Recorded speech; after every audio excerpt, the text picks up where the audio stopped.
आप थक ही नहीं रहे हो, अभी महीना भर नहीं हुआ आए थे सब, फिर ट्रेन भर के आ रहे हैं।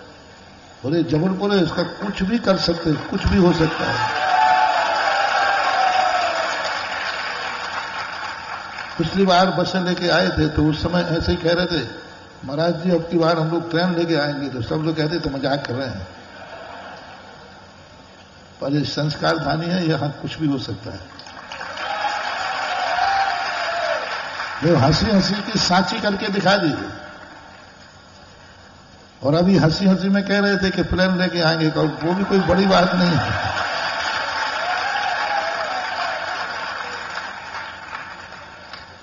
जबलपुर कर सकता है, क्योंकि सबसे बड़ी चीज है जबलपुर वाले ये पहचानते हैं। पर यह भी पक्का है, तुम मेरे पीछे नहीं पड़ रहे हो, तुम जिसके पीछे पड़ रहे हो उससे तुम्हारे पूरे जबलपुर का लाभ है, इसलिए पीछे पड़ रहे हो। जबलपुर के बनिया महाराज के चतुर्मास में इतने पीछे पड़ जाए, जैसे मैं सरी का भगवान के मंदिर बनाने के पीछे पड़ जाए, इतने पंचवड़ा करो।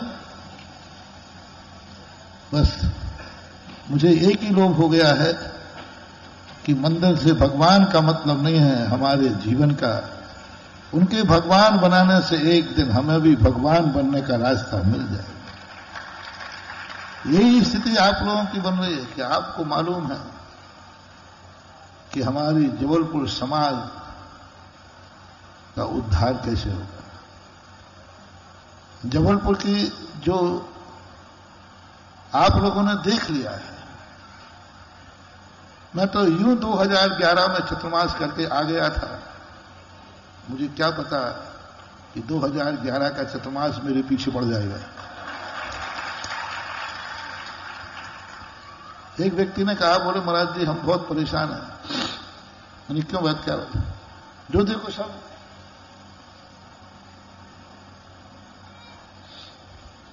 मेरे पीछे पड़ जाते हैं। मैंने कहा तुम्हारी एक गलती है, तुम्हारी एक कमी है कि तुम जो काम हाथ में लेते हो वो पूरा कर देते हो, इसलिए लोग तुम्हारे पीछे पड़ते हैं। तुम एक आध काम लेके बिगाड़ दो, फिर कोई तुम्हारे पीछे नहीं पड़ेगा।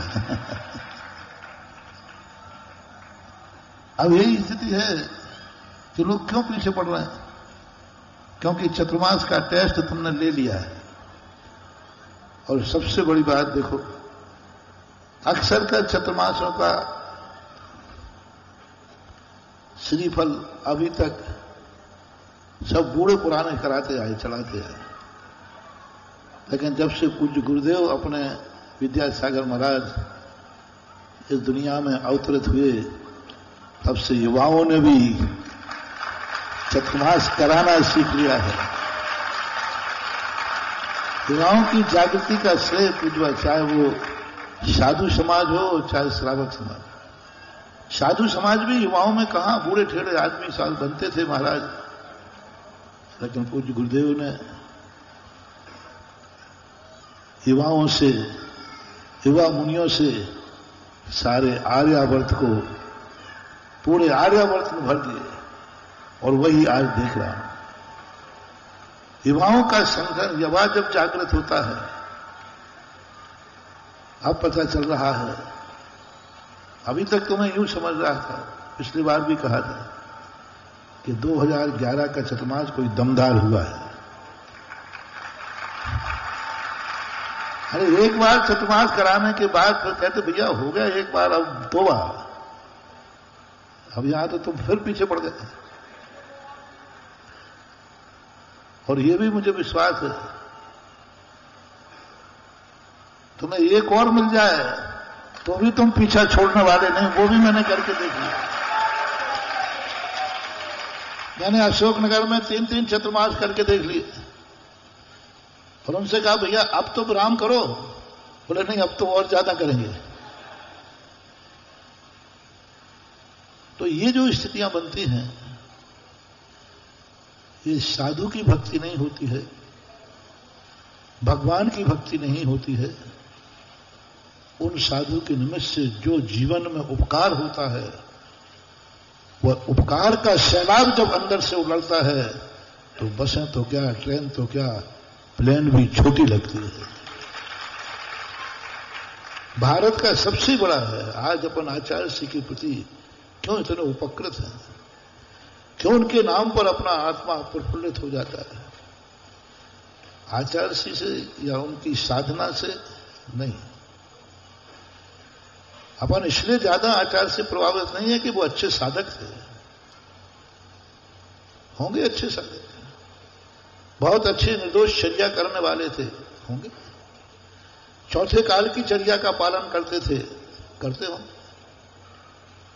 लेकिन अपन सब उनसे इसलिए प्रभावित हैं कि उनसे जो अपन लोगों के उपकार हुए हैं उन उपकारों की कोई कीमत और मूल्य नहीं होता, इसलिए आत्मा गदगद होती है।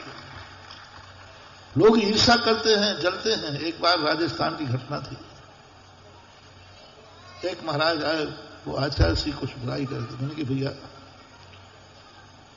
हमारी बुराई कर लो तो ठीक है, क्योंकि हम थोड़ा कभी कभी तेज बोल देते हैं। मेरे आचार्य श्री तो बहुत सीधे साधे हैं, उन्होंने क्या बिगाड़ा? बोले उन्होंने सबसे ज्यादा ये बिगाड़ा है कि वो जहां जाते हैं सारा सैलाब उमड़ पड़ता है और हम जाते हैं तो कोई 4 लोग नहीं आते। बस ये तकलीफ हमें है। ये स्थिति के कारण आचार्य श्री के बहुत सारे साधु भी दुश्मन थे, बहुत सारे लोग। कुछ अंधे साधु भक्त थे, वो भी आचार्य श्री के प्रति विरोध रखते थे। मात्र एक ही कारण था कि वो जो एक क्लास में थे 60 विद्यार्थी थे, तो एक व्यक्ति फेल हुआ, उसने सुसाइड का मन बनाया। उसने कहा चलो दूसरे से फोन करते हैं, तो वो भी फेल था। पता चला कि क्लास में 59 फेल हैं। अब सबने मरने का विचार छोड़ा, बोले जो पास हुआ है उसका बहिष्कार करो। हमारे आचार्य श्री का एक ही रूप था कि वे इस कलयुग में, इस अंधियारी रात में अच्छे नंबरों से पास हुए हैं। इस कलयुग में, हीन संगन में उन्होंने चौथे काल की चर्या का पालन किया है। इतना ही नहीं, उनकी चर्या से सारे आर्यावर्त का कल्याण हुआ है। श्रमण संस्कृति ध्वजा ऊंची उठी है। उन्होंने जो आगाज किया, जो उन्होंने संस्कार दिए, बस उन संस्कारों के कारण से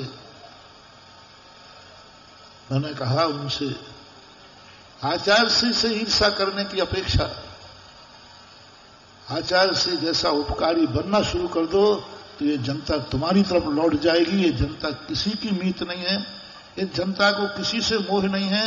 ये जनता मात्र उपकारों के पीछे जाती है कि हमारे जीवन में, हमारे बच्चों में, हमारी समाज में किससे उपकार हो रहा है। भारत देश किसी नाम की पूजा नहीं करता। भारत देश गुणों की भी ज्यादा पूजा नहीं करता। गुण तो मात्र एक ध्यान का विषय है। मोटिवेशन दे रहा हूं, किसी व्यक्ति में गुण है तो उनका ध्यान किया जाता है। कोई व्यक्ति महान है तो उसका ध्यान किया जाता है, उसकी आराधना और पूजा नहीं की जाती, क्योंकि वो महान है। महान आत्माओं की पूजा नहीं होती, उनका ध्यान होता है। गुणवान व्यक्तियों की पूजा नहीं होती, गुणवान व्यक्ति का ध्यान होता है। ये बहुत गुणी है, उनका हम ध्यान करते हैं। जैसे सिद्ध भगवान, उनका हम ध्यान करते हैं क्योंकि वो महान है, बहुत गुणवान है। पूजा में गुण भली कम हो या ज्यादा हो, पद छोटा हो या बड़ा हो, पूजा उपकारी की जाती है, जय उपकारी की लगाई जाती है, आराधना उपकारी की जाती है, हृदय में स्थान उपकारी को दिया जाता है, महान को नहीं। सिद्ध भगवान महान हैं, सिद्ध भगवान बड़े हैं, उनको पीछे कर दिया अपन ने, सबने। अपन सबने, कौन पंच परमेष्टि में सबसे बड़े कौन है? सिद्ध परमेश्वर, उनको तुमने दूसरे नंबर पे कर दिया। गुणों में बड़े हैं, शक्ति में बड़े हैं, सब में बड़े हैं, लेकिन सिद्ध भगवान ध्यान का विषय। हम लोग जब भी करते हैं सिद्ध भगवान का ध्यान करते हैं, हमारी हर क्रिया में सिद्ध भक्ति पड़ी जाती है, हर क्रिया में सिद्ध भक्ति पड़ी जाती है। हम सिद्धों को मुख्य करते हैं, सिद्धों का ध्यान करते हैं, क्योंकि हम साधक हैं। साधक पूजा नहीं करता, साधक साधना करता है, ध्यान करता है। तो जो साधक होता है वो गुणों की पूजा करता है, गुणों की ध्यान करता है, गुणवान को महान मानता है, उनका ध्यान करता है। लेकिन आप श्रावक बहुत खतरनाक है, बहुत खतरनाक है। उन्होंने कहा कि हमें गुणवानों से कोई मतलब नहीं, हमें बड़े छोटे से कोई मतलब नहीं, सिद्ध भगवान है तो हैं, हमारे जीवन में अरहंत भगवान का उपकार है, इसलिए गृहस्थ सबसे ज्यादा अरहंतों की आराधना करता है। मंदिरों में कौन से भगवान बैठे हैं? अरहंत भगवान। देवसाद गुरु में कौन सी पूजा करते हो? अरहंत। क्योंकि नियम है, सिद्धांत है, पूजा और आराधना संगति उपकारी की जाती है। जिसका हमारे जीवन में उपकार है वही आराधना पूजा के योग्य है, वंदना के योग्य है, और वही व्यक्ति के अंदर एक बात बना देता है कि नहीं, इसके जीवन में उपकार है। पूज्य गुरुदेव जगत के पूज्य इसलिए बन गए विश्ववंदनीय कि उनके किसके ऊपर उनका उपकार नहीं, हमारे ऊपर, आपके ऊपर, सबके ऊपर उपकार है। और वही उपकार हमें उनकी महानता को आकर्षित कर रहा है। और उसी उपकार में आपके माता पिताओं ने कहा, बेटा मैं साधना करने की नहीं कह रहा हूं, मैं उपासना करने की कह रहा हूं। चातुर्मास आपके लिए, हमारे लिए साधना है, तुम्हारे लिए उपासना है। हमारे लिए साधना है और तुम्हारे लिए उपासना है।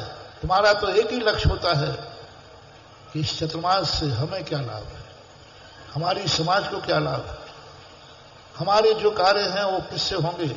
यह जो भारत सामने अंदर चेतना में आती है, वही अंदर से श्रद्धा का सैलाब उमड़ता है। मैं यही देख रहा था कि आप लोगों का श्रद्धा मुगावली से ज्यादा आज है, और आज से ज्यादा कल रहेगा, कल से ज्यादा परसों रहेगा। क्यों? क्योंकि 2011 में अब पता चल रहा, मुझे मालूम नहीं था कि आप लोगों पर इतना उपकार हुआ, जबलपुर इतना उपकार हुआ कि तुम 11-15 साल में भी नहीं भुला पा रहे।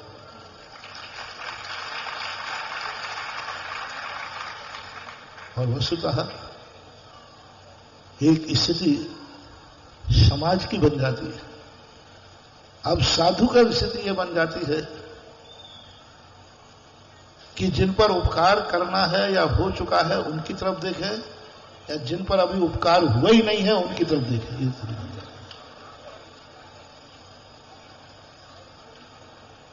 तुम्हारी स्थिति तो है कि तुमसे जिनसे उपकार हुआ है उनको तुम बार बार चाहते हो, और हमारी स्थिति यह है कि जिन पर अभी उपकार हुआ ही नहीं उस तरफ देखूं, या जिन पर खूब बरस चुके हैं फिर भी मेरे हाथ में कुछ नहीं है। तुम लोग समझते हो, मेरे हाथ में कुछ भी नहीं है। चातुर्मास जो हमारा होता है, मैंने कहा ना, साधना का चतुर्मास हो तो मैं अकेला कहीं भी कर लेता हूं। चौथे काल में साधना का चतुर्मास होता था, ना कोई श्रीफल चढ़ता था, ना कोई कहता था। साधु महाराज जी स्वयं कोई पेड़ खोज लेते थे, स्वयं कोई श्रीफल नहीं चढ़ाता था, स्वयं ही बेचारे 8 महीने जंगलों जंगलों घूमते रहते थे और पेड़ पसंद कर लेते थे कि ये पेड़ मेरे चतुर्मास के लायक है। पर जाकर के पिछी कमंडल टांगा पेड़ पर और पेड़ के नीचे चतुर्मास करने बैठ जाते, क्योंकि उस समय के चतुर्मास साधना के चतुर्मास थे। साधना होती थी। 4-4 महीने का मौन होता था। 4 महीने के लिए एक स्थान पर बैठे रहते थे, एकाग्रचित होकर के, विष्णु कुमार जैसे, बाहुबली जैसे। लेकिन अब पंचम काल का चतुर्मास मात्र साझेदारी का चतुर्मास है। पंचम काल के चतुर्मास साझेदारी के चतुर्मास हैं, और साझेदारी के चतुर्मास में 50% श्रावकों का अधिकार है, क्योंकि पंचम काल का चतुर्मास साधना का ही नहीं है, गृहस्थों की उपासना का भी है। चौथे काल में चतुर्मास में उपवास की प्रधानता होती, तो उपवास ही करते थे ज्यादातर। लेकिन जब आहार की बात आती है तो पंचम काल में ये श्रावकों का अधिकार है। आहार श्रावकों की पूजा है, श्रावकों की आराधना है, श्रावकों का सारा भविष्य उस पर टिका हुआ है। इसलिए चतुर्मास उपासना का हो गया। और आज बहुतायत चतुर्मास में सबसे ज्यादा लाभ श्रावकों को होता है। पंचम काल में सबसे ज्यादा लाभ यदि किसी का पुण्य का उदय है, चौथे काल में श्रावकों का इतना पुण्य का उदय नहीं होता था। सबसे ज्यादा पंचम काल में श्रावकों का पुण्य का उदय है कि उनको साधु अपने निकट मिलने लगे और वो उपासना करने लगे, उपासना करने लगे। चौथे काल में साधु आहार को नहीं उठे तो वो क्या आहार दोगे? पंचम काल में कम से कम साधु आहार को उठते हैं तो तुम्हारा कल्याण होता है। और जब उपासना का चतुर्मास हो गया है तो अब पार्टनरशिप हो गई। अब मेरे हाथ में नहीं है, मेरे हाथ में नहीं है, मेरा चतुर्मास श्रावकों के हाथ में है, आप लोगों के हाथ में है। जहां आप करा लो,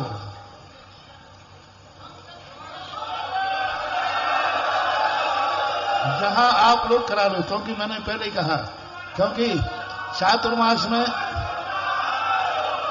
मेरे लिए एक मंगल कलश आपके बैठते हैं, आपके लिए बैठते हैं। चतुर्मास में मेरे लिए तो कुछ होता ही नहीं। चतुर्मास में पंडाल बनता आपके लिए, चातुर्मास में कलश बैठते आपके लिए, चातुर्मास में भोजनशाला बनती, बोलते जाओ ना हमारे लिए तो कुछ होते ही नहीं। इसलिए चतुर्मास श्रावकों के अधीन हो गया पंचम काल के।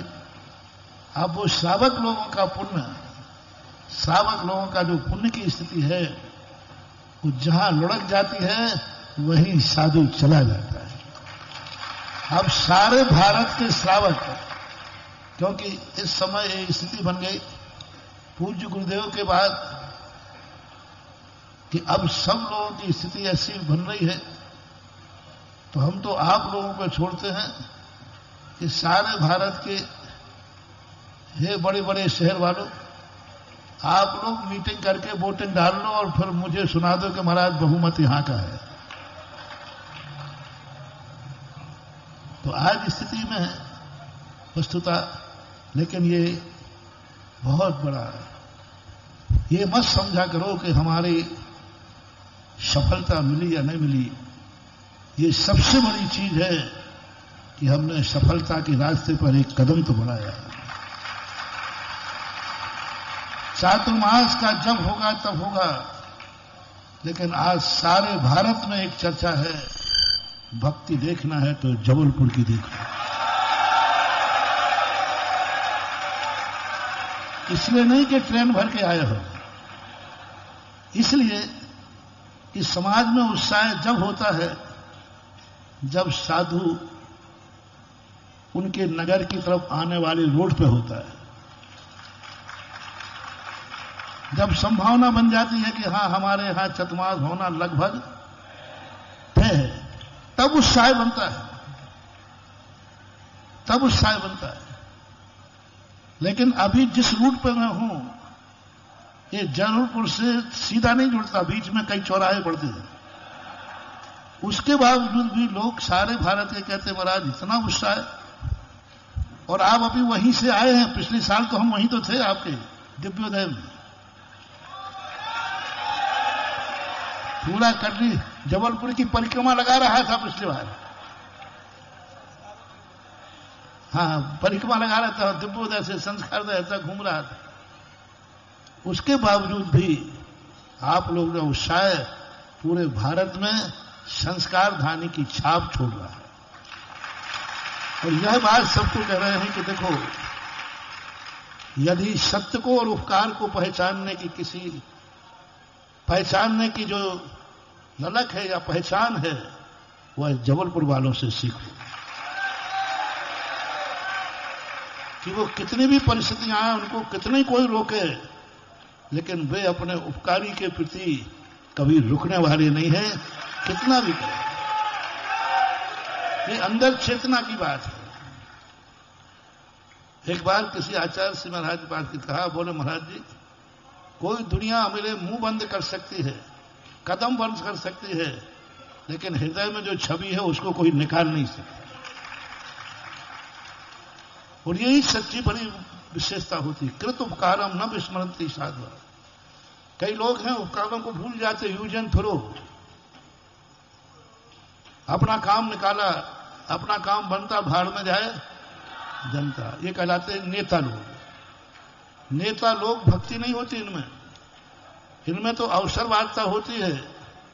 वो सोचते हैं कि चुनाव के वोट किस तरफ से मिलेंगे, किस रूप में होंगे, उनका रोग रहता है। सच्ची भक्ति तो श्रावकों में होती है, जो कोई रोकना चाहे तो नहीं रुकेंगे, ना व्यवहार से रुकेंगे, ना लोक व्यवहार से रुकेंगे, ना किसी के धमकाने से रुकेंगे। वो तो एक ही आवाज उनके अंदर से उठती है, जिनसे मेरा उपकार हुआ या होगा उसको हमारे हृदय में से कोई निकाल नहीं सकता। और ये स्थितियां आज जबलपुर का सबसे ज्यादा वृद्ध कम है, युवा ज्यादा है। और पंचम काल के जिस धर्म के कार्य में युवा दिख जाए, समझ लेना उस धर्म में, उस क्रिया में, उस चतुर्मास में, उस साधु में, उस विधान में कोई ना कोई दम जरूर है, अन्यथा युवा वर्ग तो वृद्ध लोग तो रूढ़िबद्ध हो जाते हैं, लोक व्यवहार में आ जाते हैं। लेकिन युवा कभी लोक व्यवहार में नहीं आता, वो तो उसकी अंदर की श्रद्धा बोलती है, तभी वह आता है। इससे चतुर्मास का प्रयास आप लोग कर रहे हैं। अभी जबलपुर भी दुनिया में है, मैं भी अभी दुनिया ही में हूं। ये पृथ्वी गोल है, पता नहीं कहां कहां से व्यक्ति घूमकर कहां पहुंच जाता है, कुछ भी नहीं कह सकते। एक बार आचार्य से कुंडलपुर से चलते गए, लोग पूछे आखिर जा कहां रहे हैं। तो आचार्य से हम लोगों को पूछा, बस बताओ महाराज जी, आपको पता था? बोले मुझे भी पता नहीं, मैं तो चलता जा रहा था। बोले कैसे? बोले जब तक 14 नहीं आएगी या पृथ्वी का अंत नहीं आएगा। दो चीजों के कारण चल रहे थे आचार्य, बिल्कुल चलते गए। यहां से चले, बड़े बड़े शहर पार करके, इंदौर वगैरह सब छोड़ते हुए गुजरात में अहमदाबाद छोड़ दिया, बड़े बड़े शहर छोड़ दिए, तारंगा छोड़ दिया, सूरत छोड़ दिए। सूरत से आगे बढ़े तो लोग खड़ गए कि मामला क्या है।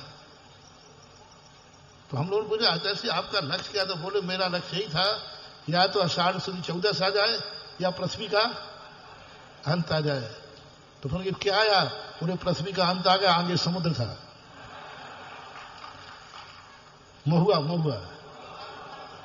पर बिल्कुल छोटा सा क्षेत्र, आचार्य के लायक था ही नहीं, बहुत छोटा सा क्षेत्र। बोले आगे बढ़ने का था, लेकिन बताया कि आगे तो समुद्र है। फिर महुआ में जाके रुक गए, वो चतुर्मास हुआ। इसलिए अब चतुर्मास के लिए इसमें कोई संदेह नहीं है कि आपका उत्साह और आपका पुण्य बढ़ रहा है।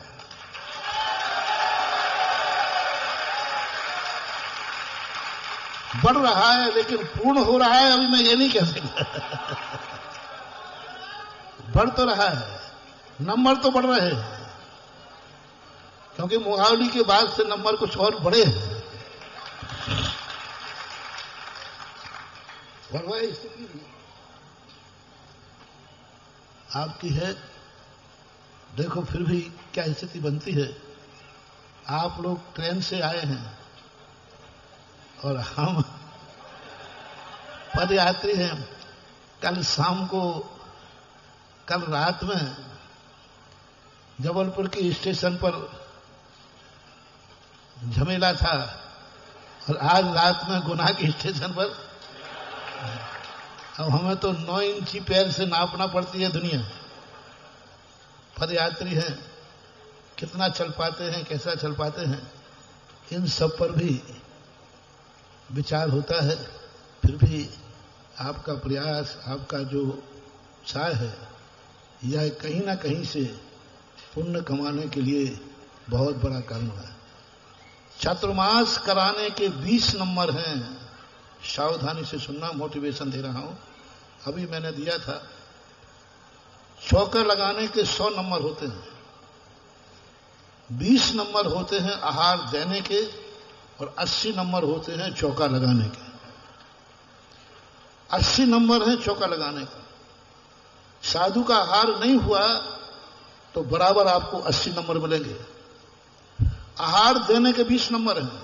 क्यों आहार देने के 20 नंबर? इसलिए हैं, 9:30 बजे ट्रेन से उतरे, 2 लोटा पानी ढाला, धोती लपेटी, मन शुद्धि, वचन शुद्धि, काय शुद्धि, आय जल शुद्धि, ये भी है।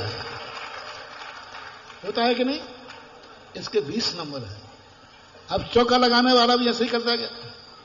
सुबह 6 बजे से, बल्कि रात में सोता है, रात में सोने के पहले प्लानिंग करता है, 5-6 घंटे निरंतर लगता है। वो निरंतर पुण्य बंध का कारण होता है। चौका लगाने का 80 नंबर हैं और आहार देने मात्र के 20 नंबर। बस यही यहां पर सारे लोगों से मैं कहना चाहूंगा। चातुर्मास होने के 20 नंबर हैं और चातुर्मास के लिए प्रयास करने के 80 नंबर हैं।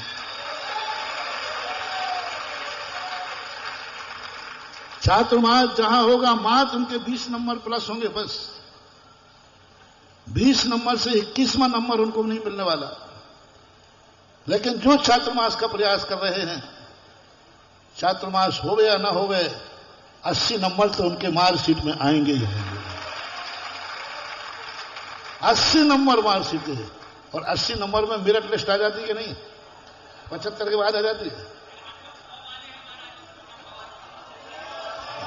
तो मैं मना नहीं कर रहा हूं, मैं ये कह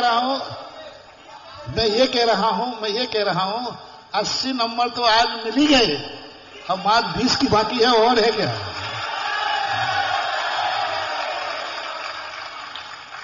ये हमारे पूज्य गुरुदेव का फार्मूला था कि जब जब तुम लोग प्रयास करते हो, किसी चीज को पा लेना ही उतना नहीं है।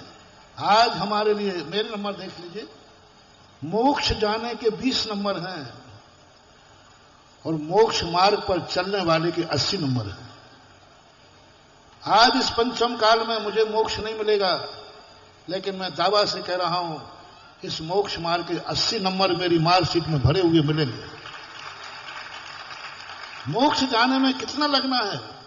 एक अंतर्मुहूर्त का काम है, लेकिन मोक्ष मार्ग में चलने के लिए कितना पूरा जीवन लगाना पड़ता है। वह पूरा जीवन साधना। पंचम काल का साधु यदि सही ढंग से मुनि व्रत पालता है तो 100 में से 80 नंबर पंचम काल के मुनि महाराज को बराबर मिलते हैं। 80 नंबर उसकी मार्कशीट में लिखे रहेंगे।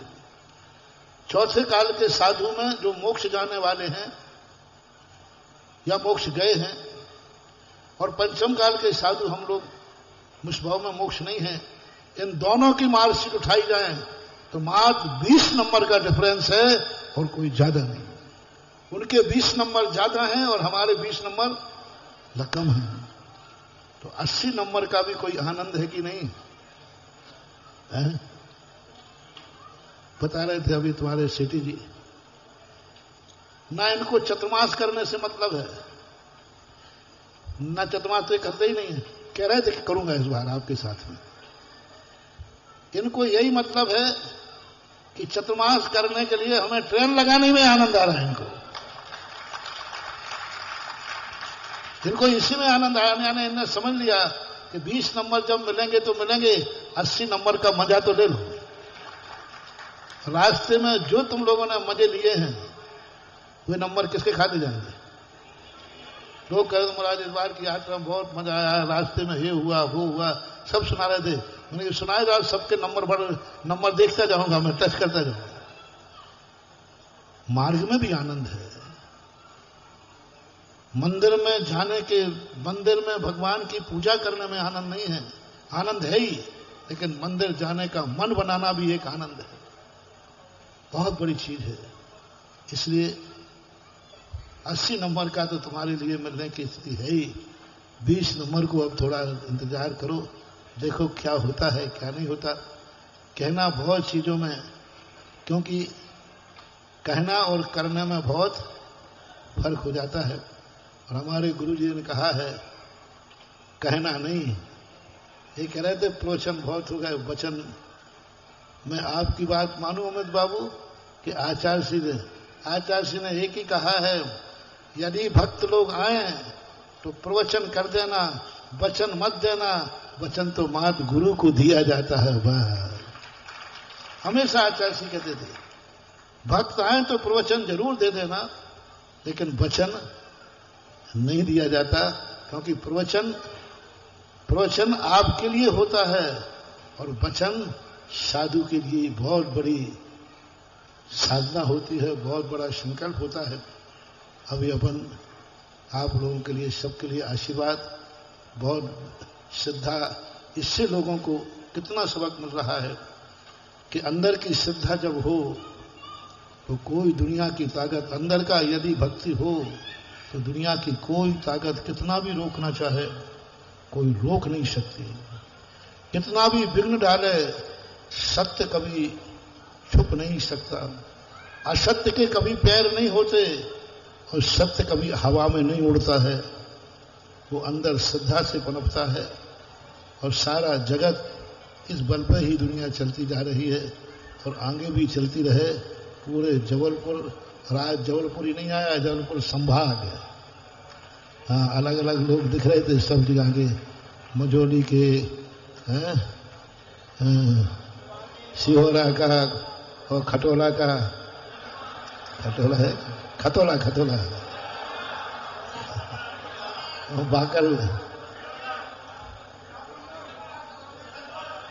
बाकल है, गोसलपुर है, गांधी है, बांझी है।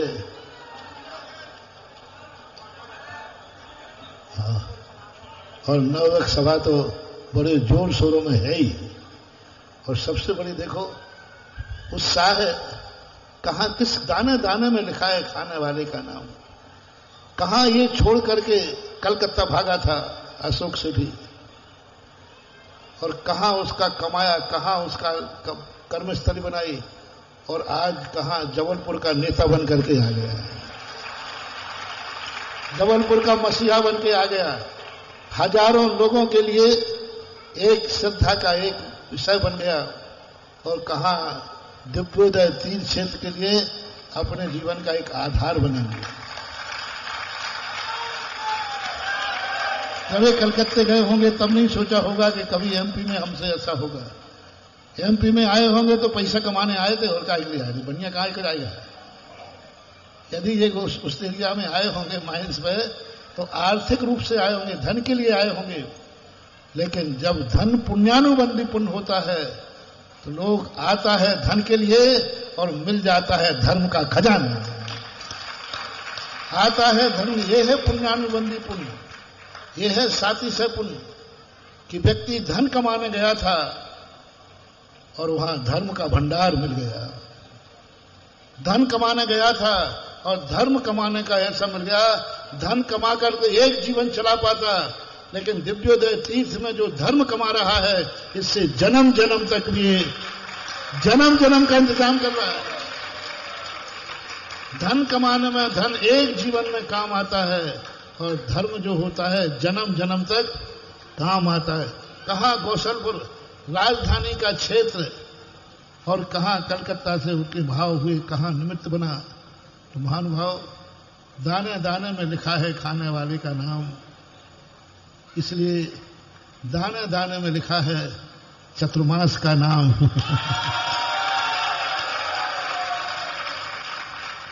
अब कैसा होगा, कहाँ होगा, सब तुम भी जानो, हम भी जाने। जिस दिन हो जाए उसी दिन तुम्हारे 80 नंबर तो ज्यों के त्यों हैं, और 20 और मिलते हैं तो मुझे कोई ऐतराज नहीं है।